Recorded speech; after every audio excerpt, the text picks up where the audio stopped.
Good afternoon, one and all. Welcome to the KIMS Cuddles online session. Today we will be discussing about prevention of hospital-acquired infections in neonates, which is the most important aspect in reducing the morbidity, mortality, as well as the duration of hospital stay in our NICU babies. I hope you all can hear me.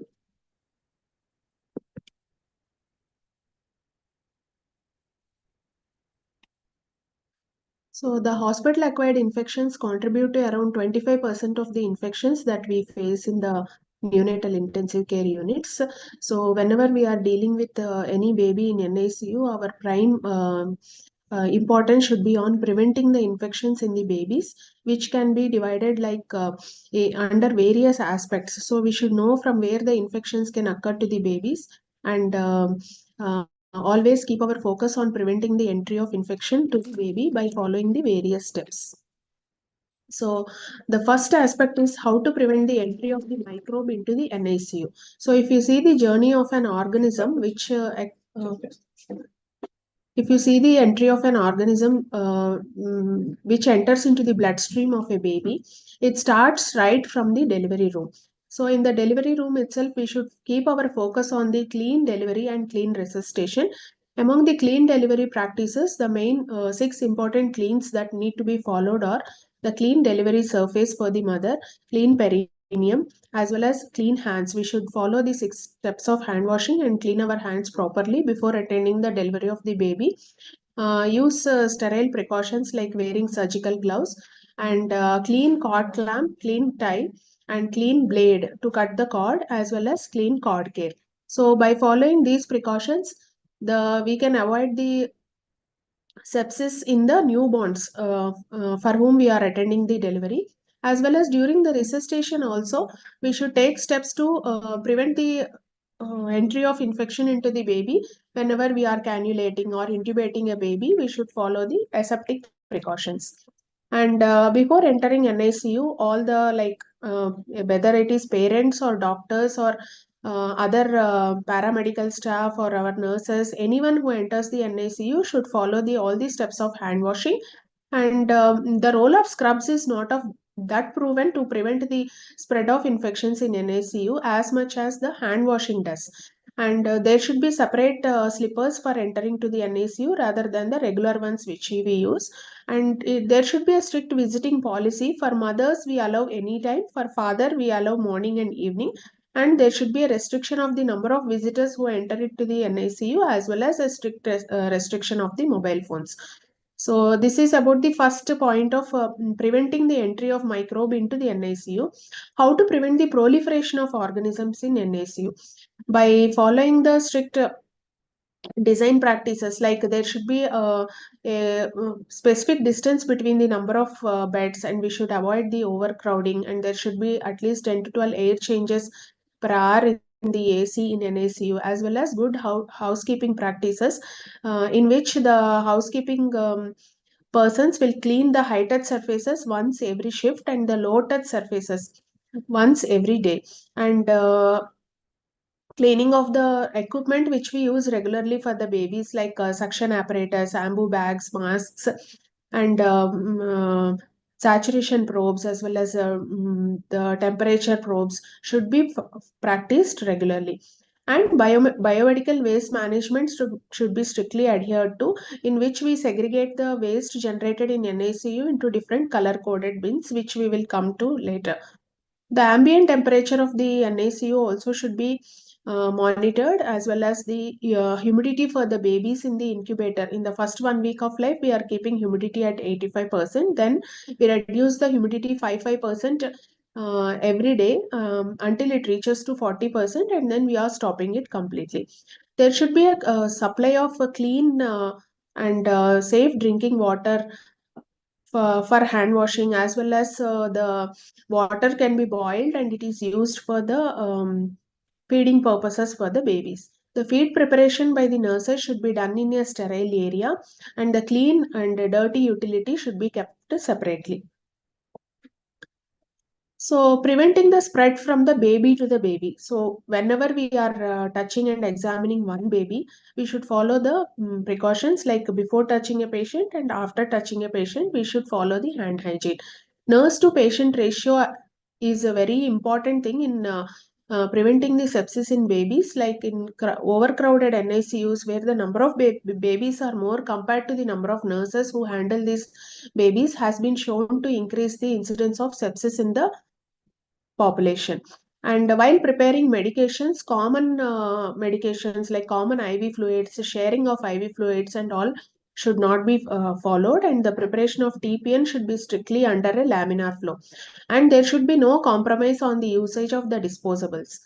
And now coming to the main topic, that is prevention of hospital acquired infection. It should be followed in every aspect where we come across the baby care, like starting from the cord care and skin care for the well babies, as well as the peripheral line and central line insertion practices and maintenance bundle should be followed to prevent the infections. And uh, WAP bundle also should be followed to prevent the ventilator associated pneumonias. Aseptic non-touch technique is practiced to prevent the peripheral line associated bloodstream infections. Breastfeeding, KMC, and family-centric care should be encouraged during everyday sessions to increase the immunity of the babies and reduce their susceptibility towards the infections.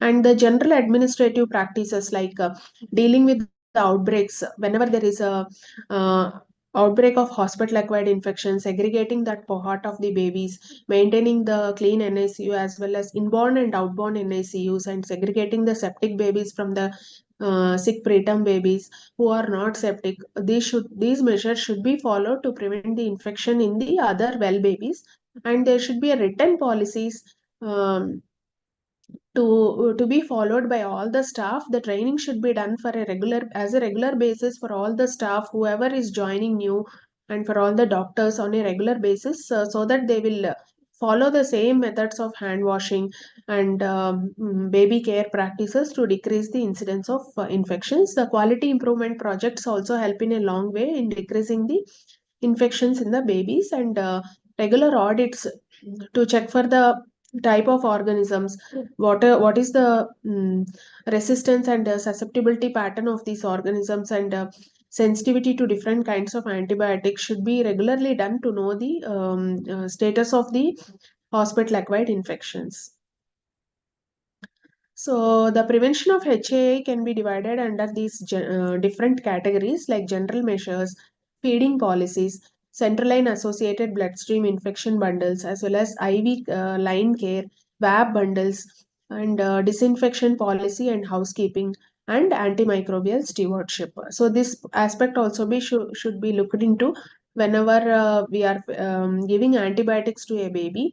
Step down of antibiotics should be done if the sensitivity of the um, microbe towards the lesser antibiotic is known, then we should always step down the antibiotic and decide the duration of antibiotics during every day rounds. So, coming to the first and prime important measure, which is the hand hygiene, which has been shown to always decrease the incidence of infections in preterm as well as term babies in the NICU. This should be strictly adhered to by all the members, like whether it is medical staff or patient attenders, everyone should follow these, and we should educate each and every one of them to follow the same. And the baby should be handled limitedly. Clustered care should be practiced whenever we are planning any samples. That should be done whenever the baby care is being done, like feeding and diaper change, sampling. Everything should be clustered into one time, and we should allow the baby to have the developmentally supportive care for the intact neurodevelopmental growth. So, hand hygiene is being stressed now. Previously, it was a very under stressed step. People used to ignore how to do this. So, we should always follow all the steps of hand washing.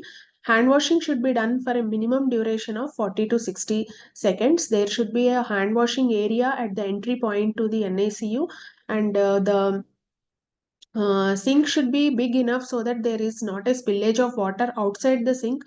And there should be this visible poster of the steps of hand washing near the hand washing area. And if there is a timer to remind the duration of the hand washing, that would be even better. So this is how we do the steps of hand washing. Rubbing palm, take adequate amount of soap by pressing 2 times, and rubbing the soap from palm to palm and then dorsum to palm with fingers interlaced, following vice versa for both the hands, and then palm to palm with fingers interlaced, then the back of the fingers to opposing palms with fingers interlocked, and rubbing the thumb and then the tips of the fingers, followed by the wrist. If this is done perfectly for 40 to 60 seconds, we will not spread the germs from our hands to the baby. So among these, the missed areas are usually the web of the fingers, the thumbs and fingernails, which should be taken care of, and missing these areas should be uh, avoided. So once we have washed the hands, there we it is better that if we have the elbow operated taps to close the tap, so that we don't touch the tap again and again let our hands become dirty. So if there is a hand hygiene audit every month, then we can check these things which are available, like if the sufficient water is available or not, is the basin being regularly cleaned or not, and if it is deep enough to prevent the splashing of the water, and it should be used only for the hand washing and not for other purposes. And elbow operated taps are very important, and the tap should be functional, and there should be enough available soap, that is we are using to like a chlorhexidine based hand wash in our unit, and the hand washing poster should be displayed near the hand washing area, and non touch taps are if they are there is better.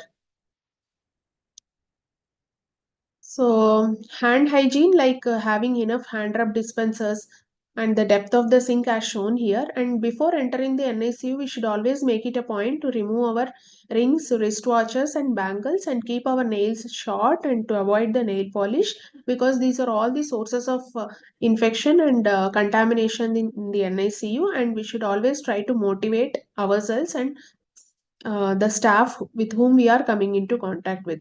So, why the hand washing compliance is still poor? This can be discussed under these following headings of the QI project. PDSA cycle. So, under the different headings of like people, policies, environment, and materials and procedures.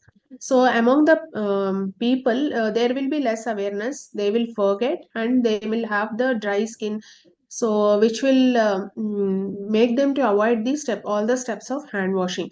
So, among the policies, there will not be any strict policy, nobody will be there to check, and there is less motivation, and the people will have less time, the workload is more. So inconvenient location, if the hand washing area is very far from the NICU, then also people will tend not to hand wash, and there is a high patient load. So these are the common factors which lead to poor compliance in the hand washing in NICUs. If we are doing a QI project as a postgraduate, then we can identify the areas where the improvement can be done and rectify the same, so that the hand washing compliance improves by the end of our study. So if you can see in this graph, after the end of this QI project in this hospital, there is a significant improvement in the hand washing compliance among different staff, the maximum among the nursing staff and the nursing students. So if we motivate ourselves and motivate the nurses, so everyone will be able to perform better. So what are the moments of hand hygiene? So everybody knows this. Before touching a patient, two befores will be there: before touching a patient, before doing any clean or aseptic procedure, then after touching a patient, after touching the patient surroundings, and after coming into body fluid contact. So these 5 moments of hand hygiene should be adhered to whenever we are practicing in NICU to decrease the incidence of sepsis in NICU. So whenever we are entering the NICU, whenever our hands are visibly soiled, and these five conditions, we should strictly practice the hand hygiene. So again, these are the common checklists which we should check ourselves before entering the NICU, like jewelry, fingernails cut short. There should not be any cuts, cracks, or abrasions. If they are there, we have to use the waterproof dressing and follow the 5 moments of hand hygiene according to the moments which we have described before. And always it is better to wash the hands as well as the forearms until the elbows, and open the tap and close the tap with our elbows, and take sufficient amount of soap, which is 5 ml palm full and follow all the steps of hand washing. So if it's a hand rub, we can do it for 20 to 30 seconds. So if hand wash means we can do it for 40 to 60 seconds. And wait until our hands are dry thoroughly using a sterile cloth or sterile tissue paper. Then our hands will be clean. So hand rubs, generally we are using the isopropyl alcohol based hand rub. So if we are taking two presses, that will amount will come around 3 ml in our palm. Then we have to follow these steps according to the previously discussed method and complete all the steps of the hand rub. So every bed in the NICU, every warmer should have a separate hand rub for each and every baby. It can be indented and kept to the bedside of the baby, so that when before touching the baby, we always remember to use the hand rub, that too in adequate amount. So we should use hand rubs before touching a patient, and whenever hands are visibly soiled or contaminated with body fluids, and when caring for patients with acute diarrheal illnesses and vomiting, whether we have worn gloves or not, and after touching a patient, we should compulsorily wash our hands.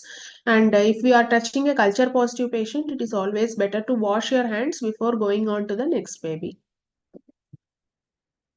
So these are the things to be avoided whenever we are entering the NICU. Always avoid this long nails and nail polish. Keep your dress above the elbows, and don't wear loose dresses which may come into contact with the baby.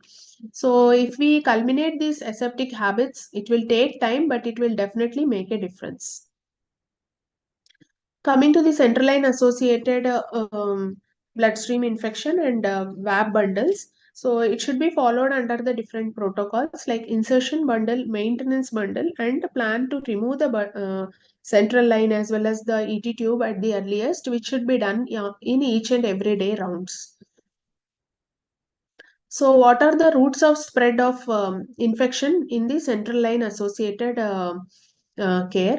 So, whenever we are infusing a contaminated infusate or IV fluid to the baby, and malfunctioning the circuit of the TPN as well as the central line, and contamination during the insertion and administration, or while in the daily rounds, like if they are changing the TPN at that time also, if they are not following the aseptic practices, then also the infection can enter. So during the insertion as well as daily changing of TPN also leads to contamination. And we can also use inline filters which may trap the bacteria and shed the toxins, and leaving these hubs open and not covering them with sterile gauze also leads to contamination. And it's always better to use a dedicated line for TPN and not use the same line for giving IV antibiotics or other medications, so which can be given through the peripheral line. So the central line can be used only for giving dedicated TPN or for inotrope delivery. And improper dressing or contamination at the insertion site, having the blood at the insertion site and not checking the dressing every day, can also lead to the contamination and spread of central line associated infection. And in improper skin preparation while inserting the central line, poor hand hygiene is the main culprit for spreading the infection. This should be taken care properly. So, before inserting any central line, we should prepare ourselves, and we should follow the checklist. And first, after taking the consent of the parent, before inserting the central line, we should follow all the steps of hand hygiene and wash our hands, and then wear a sterile gown and gloves. So before washing our hands only, we will wear the cap and mask, and we should always follow these maximal barrier precautions to prevent the spread of infections. And I will show you the video where we are inserting a central line for the baby, and how we are practicing the opening of the dressing set and taking the line in a sterile manner, and covering the baby completely, and scrubbing the hub before connecting any fluid or TPN to the line, and appropriate dressing transparent semi-permeable dressing should be there, and it should be changed if it is visibly soiled, and daily reviewing the line necessity should be done.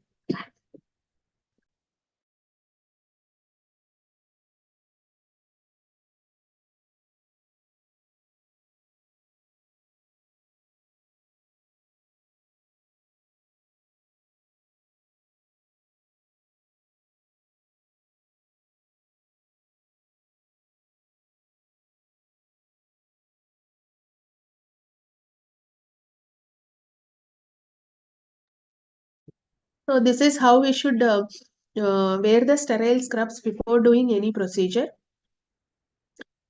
So after wearing the hat and mask, then we should scrub our hands till forearms, and close the tap with elbow movement, and an assistant will help us to will give the gown, open and show it in a sterile manner. We will take and wear the gown. Assistant will help to fasten the velcro, and then we should wear the gloves in a sterile manner, and be ready for the procedure. So the same thing I have demonstrated in the video. So this is draping the baby adequately wherever we want to do the procedure, wherever we identified the vein, only that area should be exposed. Rest of the area should be covered completely so as to have a maximal sterile field. This is the transparent and semi-permeable dressing, where you can see the if there is any blood soakage or redness or phlebitis around that area, which can be immediately identified, and the line can be removed or the dressing can be changed based on the requirement. This should always be the dressing for the baby. So in some areas, like they use the chlorhexidine impregnated sponge also for securing the line, and always the hubs should be covered in a sterile gauze. And review the dressings every day, and if needed, we should change the dressing if it is looking soiled. So this is our PICC line insertion procedure. So after donning the cap and mask and wearing the sterile gown, we have a procedure trolley which is cleaned, and then a sterile cloth is given by the assistant, which is draped on the table, and then the UVC set or the PICC line central line set is opened in a sterile fashion, and we take the 2% chlorhexidine for cleaning the skin of the baby. Sufficient quantity is taken, and it is cleaned with 2% chlorhexidine. The skin of the baby is cleaned 3 times in a circumscribed fashion, and you can see that one more bowl is for giving the heparin flush, and the PICC line is dropped by the assistant in a without touching it in a sterile manner, and now we can flush the PICC line and keep it ready for the procedure. So after keeping this ready, then this doctor and nurse will wear one more pair of gloves before cleaning the baby. So now all the things are ready for the procedure in this video. Now we will see the next video. So now they are wearing the hand care, as you can see here. One more glove on top of the sterile glove. And after wearing this, now we go to clean the baby.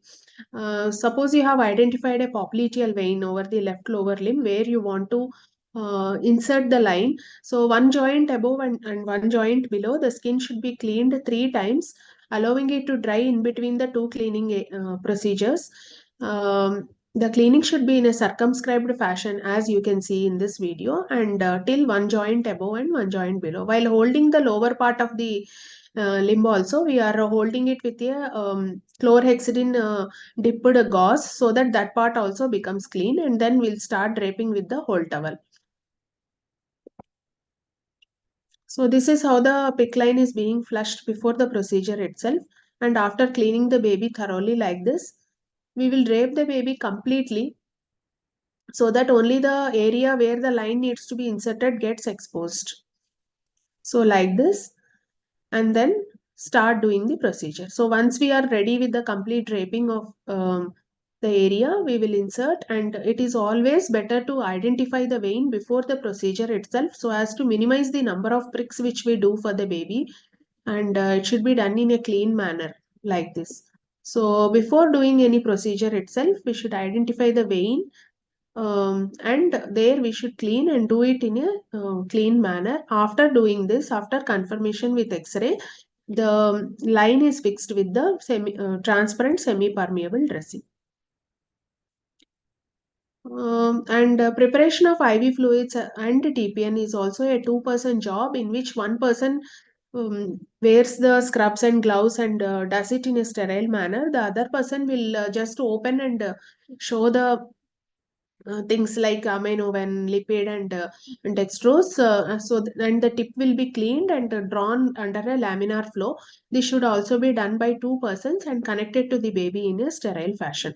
So before connecting to the baby also, the hubs should be cleaned 3 times. Um, and then only the connection should be done, and there should be a dedicated line for TPN for the babies. So this is the method, scrubbing the hub 3 times with a gap of 15 seconds in between each cleaning, so that there will not be any contamination of the tip of the hub when we are connecting the IV fluid. We have an exclusive medication area which is kept separately from other things like milk and all that to prevent the contamination, and the nurses will also have easy access to all the medications and other disposables they need while preparing these medications. Having a nurse exclusively for drug preparation and giving of antibiotics is also a good practice to prevent the spread of infections rather than each nurse doing the procedure, and the chances of infection will be more. So this is the checklist for PICC line insertion. So we have to select the size before the procedure itself, and we should have sufficient disposables like gloves and dressing sets, cap, mask, and gown, measuring tape which will be available in the PICC line set itself, sufficient drapes and chlorhexidine 2%, syringes, sterile water, transparent dressing. Everything should be kept ready before the procedure itself so as to avoid the wastage of time, and consent should be taken, and where we have done the prick should be marked in the checklist and kept in the file of the baby. So this is the site of selection and length of insertion. So whether all the steps have been followed correctly should need to be noted down by other person and ticked in this so that we don't miss any of the important steps while inserting the line. So after inserting the line, we should be completely monitoring the vitals and temperature of the infant throughout the procedure, and wait until the hemostasis is secured. And we should always check the limb for signs of ischemia. After inserting the line, if the lower limbs are all blanching, then there will be a necessity to immediately remove the line. After confirming the position with X-ray, if there are no other problems, then we can fix the line and connect the fluid or TPN in the same setting and cover the hub of the line with a sterile gauze. Then our procedure will be completely done. Then we have to write the notes of the procedure and check every day. The line should be inspected for signs of inflammation or swelling. So this is the properly secured line with which is connected to the sterile gauze. The hubs will be always covered in a sterile gauze. So coming to the maintenance of the central line every day. So before accessing the line, before connecting the IV fluids, the hand hygiene should be performed as per the protocol, and then only the dressing can be changed. Every day we should inspect the insertion of the line for signs of infection or inflammation and check whether the dressing is completely normal, or if it is damp or soiled or blood soaked, then it should be changed in a aseptic manner. And while accessing the hub, we should follow the scrub the hub policy, and we should review during our daily rounds whether the line is necessary for the baby or not. Suppose if the baby has reached full feeds or the baby is out of shock now, then immediately there should be a plan to remove the line. It is the same method for the peripheral lines also. We should not keep a line unless and until it is necessary, and the number of hubs also should be kept minimal. So If we are using only one hub, we should connect only one hub to the cannula and not more.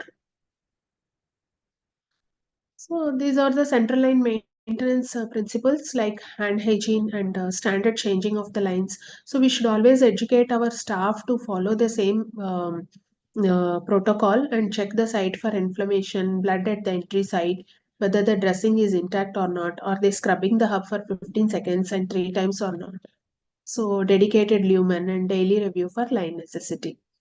So whenever we are doing a peripheral line insertion, the same principles need to be followed, but not in the complete, will not be in the complete draping and sterile, but we should follow the ANTT. ANTT means aseptic non-touch technique. In this first, before itself, we will wash our hands and identify the vein. Like for example, in the dorsum of the hand, if we have identified the vein, we should then wash our hands and take a small cannulation tray which will contain the same like one bowl with the three cotton balls, and we will take the same 2% chlorhexidine, but we will not be wearing the surgical gowns and all. We can use the surgical gloves only, and after washing our hands, wear the surgical gloves and then clean the dorsum of the hand in a semi circumscribed manner 3 times. Cleaning part will be the same, and a single small whole towel will be used. And before pricking the baby, we should not again palpate and touch the vein and see. So we should always protect the key sites and the key part. So the key site will be the vein where we are going to prick the baby, and the key part is the tip of the cannula.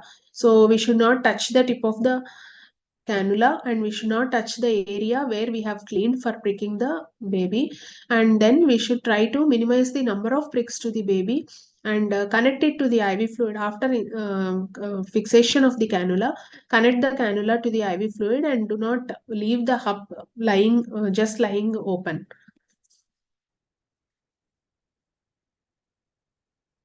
So this is just a small video showing everywhere how we should follow the sterile precautions, whether it is a baby receiving area. Here we are receiving a preterm baby in a sterile polythene wrap. This is a like a ready-made polythene wrap for receiving a preterm baby. And for a preterm baby, we do not generally dry the skin. We will receive the baby and shift the baby immediately to the preheated warmer and start the first the positive end expiratory pressure with the help of a TP's resuscitator, and then the temperature probe is being connected, and like vital monitoring, the pulse oximeter is also being connected. So after doing everything in a sterile fashion, then we plan to insert a IV cannula for this baby. So I will show you how to insert the IV cannula in a sterile manner. Here you can see we are cutting the using a clean clamp and then a clean blade, sterile blade for each and every baby, which will be disposed after cutting the cord. And after the cord care is being done, now we should go for the um, surfactant administration.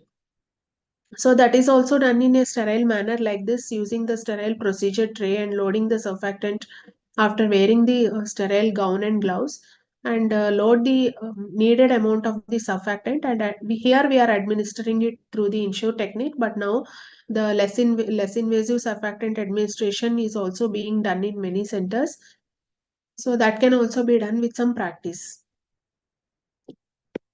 So after insure and giving the surfactant, so one person will intubate the baby, and the other person who is sterile and loaded the surfactant will administer the surfactant without touching the tip of the OG tube anywhere else. Here they are checking the air entry. So after ensuring that the air entry is equal on both the sides, the surfactant will be given in a sterile manner in aliquots. So if you can see this, the tip of the tube, OG tube is not touching anywhere else, and it is inserted directly into the ET tube, and the surfactant is being administered. So once the surfactant administration is done, then the IV cannulation procedure also will be there in this video, which I will show. This here we are securing the CPAP for this baby. by following the barrier precautions to prevent the nasal injury.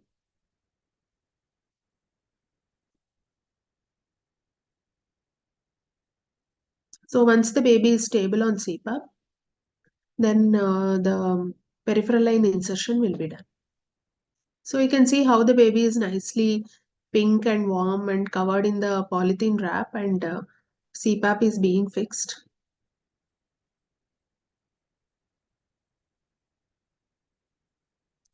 So ensure adequate bubbling and flow and pressures, and as well as FiO2 after connecting to the CPAP. And this is the ANTT method which I have been talking about for insertion of the peripheral line. This is a small bowl which is called as a cannulation tray, which will have a small bowl with cotton balls, and a whole towel will be there. So after hand washing and wearing the sterile gloves, this tray can be opened, and the previously checked area is cleaned in a circumscribed fashion in three times. Now this area is completely sterile. So then you have to drape it with a whole towel so that that area will be sterile, and then you can go ahead with the procedure. So for extremely preterm babies, we are using 0.5% chlorhexidine to avoid the skin damage. For bigger babies, we are using 2% chlorhexidine. So once the part is clear, draped clean, then the cannula is inserted into the vein.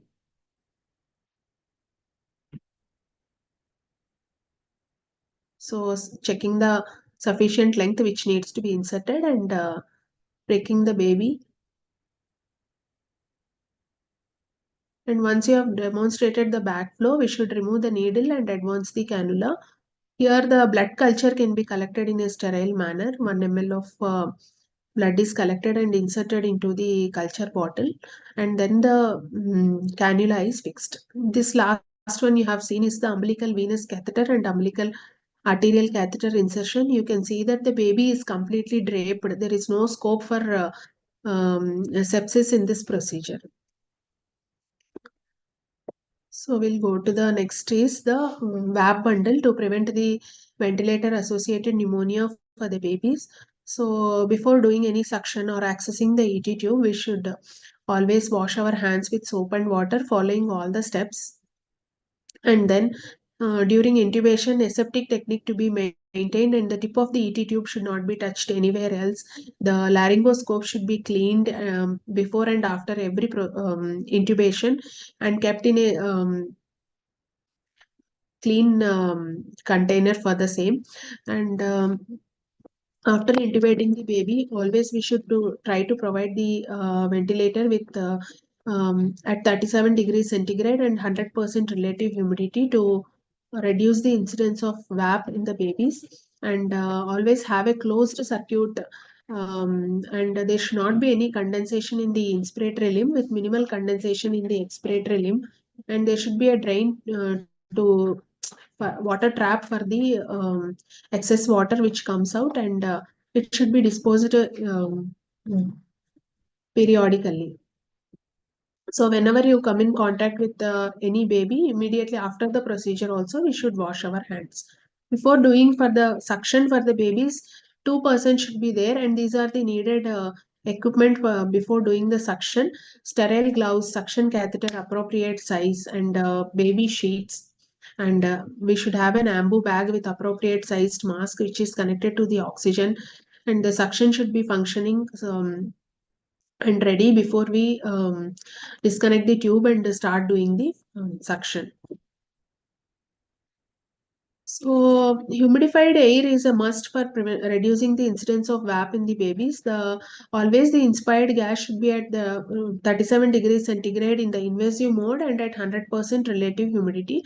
There should not be any condensation in the inspiratory limb. If we note the condensation, then we should take appropriate measures to decrease the same.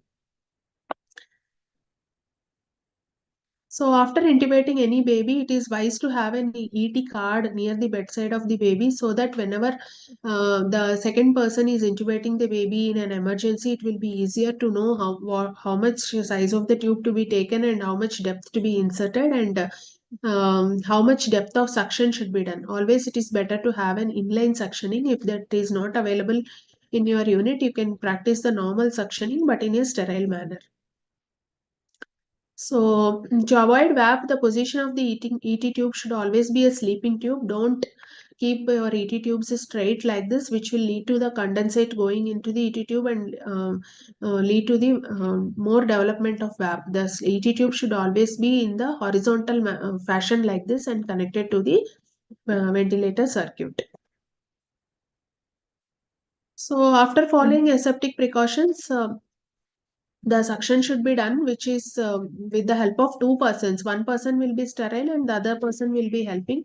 And don't use routine stock solutions. Use separate small sterile water for doing the suction. Use one suction catheter for each procedure and dispose it after the procedure is done. And have the checklist for the same.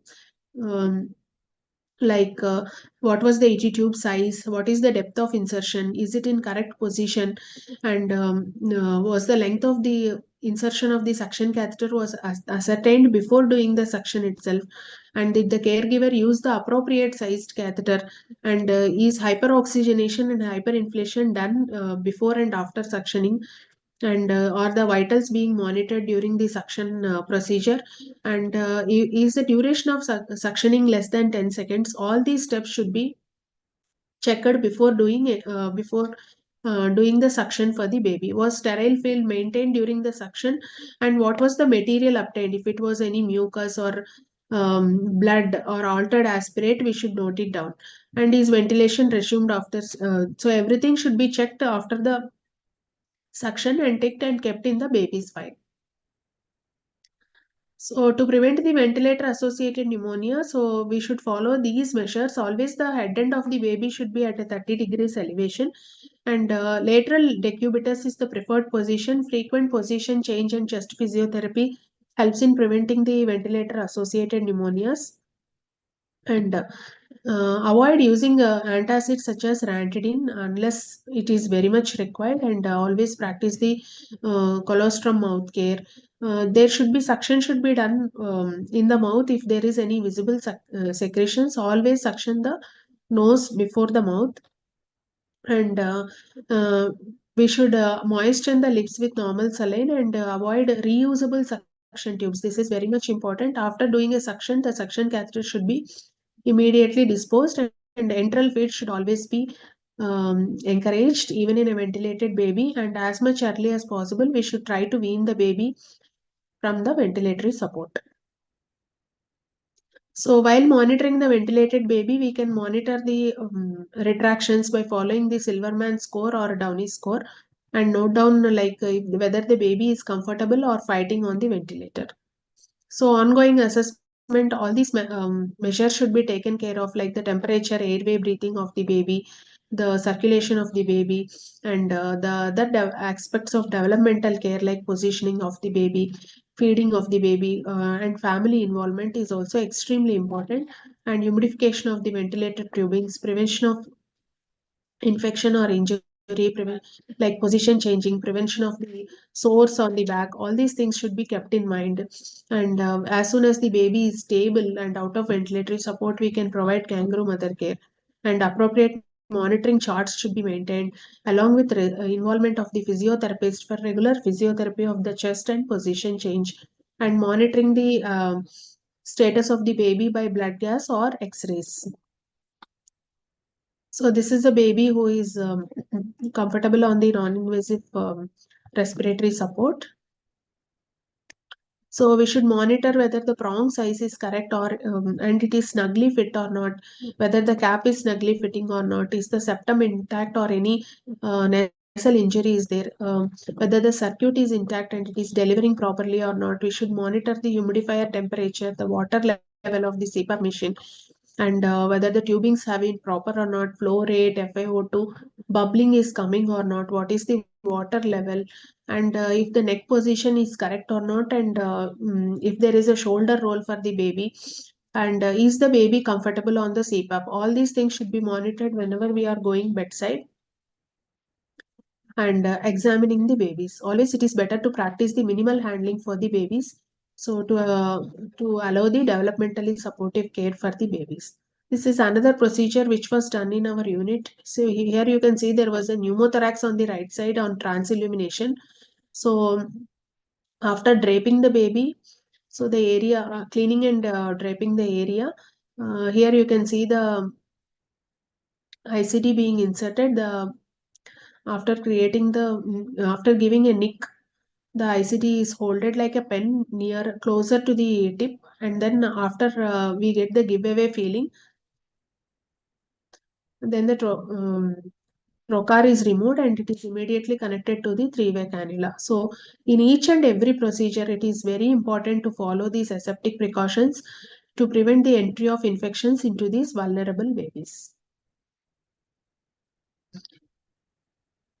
So after connecting it to the three-way cannula, it is connected to the drain, and we can check for the air column movement.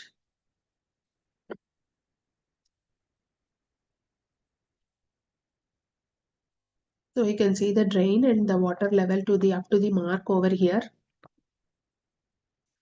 and then the air column movement after connecting to the ICD catheter. So everything should be done in a sterile fashion to avoid the insertion of infection into the babies. So that is about the central line insertion, peripheral line insertion, aseptic non-touch technique, doing procedures in a sterile manner, IV fluid preparation and TPN preparation, as well as prevention of VAP by following the suction under aseptic precautions. So till now we have seen all these procedures how to do in an aseptic fashion. Now coming to the building the general immunity and nutritional status of the baby by giving the feeds. So it is an it does not mean that whenever a baby is on CPAP or on ventilatory support, feed should not be given. So that is a superstition. Feeding can be introduced even in ventilated babies by giving orogastric feeds, and it can be increased in a graded fashion provided the baby is not in increasing shock or ongoing shock. If the shock is resolving and the baby is otherwise stable, feeding can be increased and the normal feeding schedule can be followed. After giving the OG tube to the baby, the OG tube can be left open after half an hour so that to avoid the CPAP LE or gastric distension. Always aim to start feeds early, even in extremely preterm babies, and follow a standardized feeding protocol and go up to full feeds. So generally, we are starting minimal enteral nutrition for babies below 750 grams by 12 to 24 hours after birth if there are no Doppler abnormalities. If there is absent Doppler, we are waiting for 24 hours. If there is a reversal of Doppler, we are waiting for 48 hours, and then we are starting feeds. So 10 to 15 ml per kg per day of expressed fresh mother's own milk can be started for extremely preterm babies, and then it can be increased in a stepwise fashion. We are following 2 hourly feeds for our babies, and um, up to 72 hours we are initiating the progressive feeding after 72 hours for babies less than 750 grams, and after 48 hours for babies between 750 to 919 grams in steps of 3 until we reach the full feeds. So this is our milk expression and storage area where mothers daily come in and express the fresh mother's milk, which can be pasteurized as we are having a human milk bank. So this is how the mother's fresh EBM is refrigerated. So if the same mother's milk is given for her own baby, then there is no need for pasteurization. If we are planning to give donor human milk in the absence of mother's own milk, then the pasteurization can be done. So before sending the milk for pasteurization, it is stored in the refrigerator. So this is our pasteurization process where batches of milk are collected, and one sample is sent for pre-pasteurization testing to look for contamination, and after completion of the pasteurization process also the milk is stored in the fridge, and if the post-pasteurization sample is not showing any contamination, then it is dispersed for the use by the for the use of the babies. So these are the other measures to promote the developmental care of the babies, like following the DSC measures, like reducing the noise, reduce the lights, give protected sleeping time, cluster care of the procedures, and sensitize the staff regarding the developmentally supportive care activities like nesting, kangaroo mother care, family centric care, which is very much important. So we should always educate and empower the families, and we always give moral support to them, and which is very important, because they will be like under a lot of stress as their babies are in NICU. They can't see all those tubings and IV cannulas connected to the babies, and we should always be empathetic towards them and encourage them in the baby care. So, management of pain and stress should be done by allowing the non-nutritive sucking, KMC, swaddling the baby, and containment during the procedures. So, KMC can be given for babies on CPAP support also if the baby is otherwise hemodynamically stable, and the mother should be educated to look for the color and breathing of the baby, and to look for the vitals also, and the nurse should be frequently monitoring for any desaturations or increase in the heart rate. So feeding can be given, tube feeds can be given while the baby is still on KMC, and even if the babies are on minimal oxygen or HHFNC support also, the KMC can be given. And for babies who are on TPN and minimal OG feeds also, the KMC can be initiated.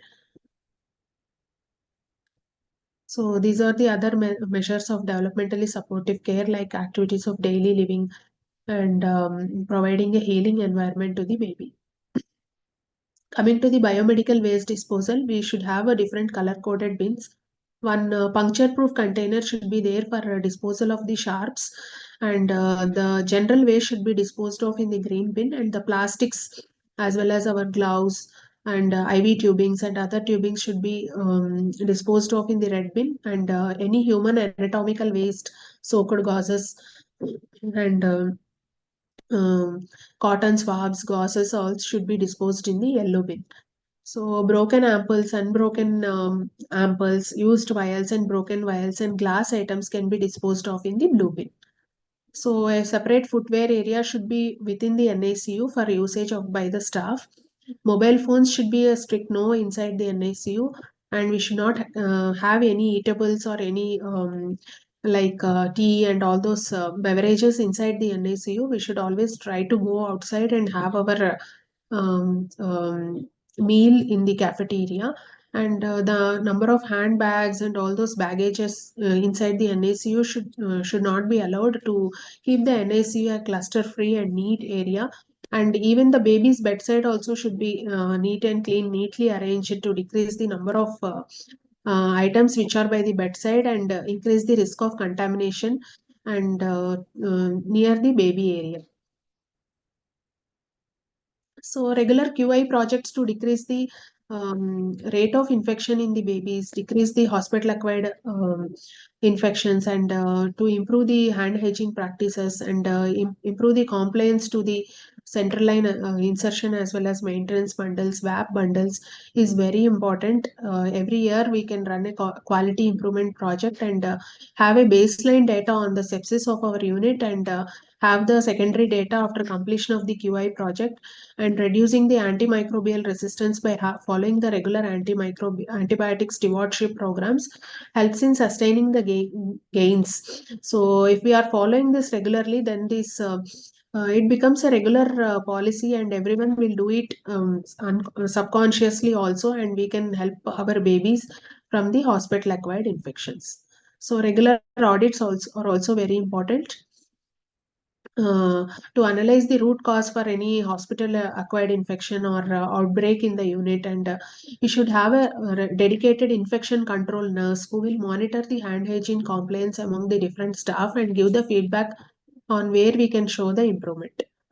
So every hospital acquired infection should be audited, whether the culture, if any culture positive things should be audited, from where the culture was collected, by whom, and what was the condition of the baby, and how we can, what steps we can take to reduce the hospital acquired infection, and identify the gaps, and rectifying the same by doing the QI projects. So infection control is always in our hands. We should educate ourselves and follow that regularly, and motivate ourselves and motivate our staff also, and follow regularly in a proper fashion, and have the checklist and reminders for the same, as well as regular auditing and monitoring the incidence of HAIs, and measures taken to reduce the same helps in reducing the incidence of hospital acquired infections in our unit. Thank you.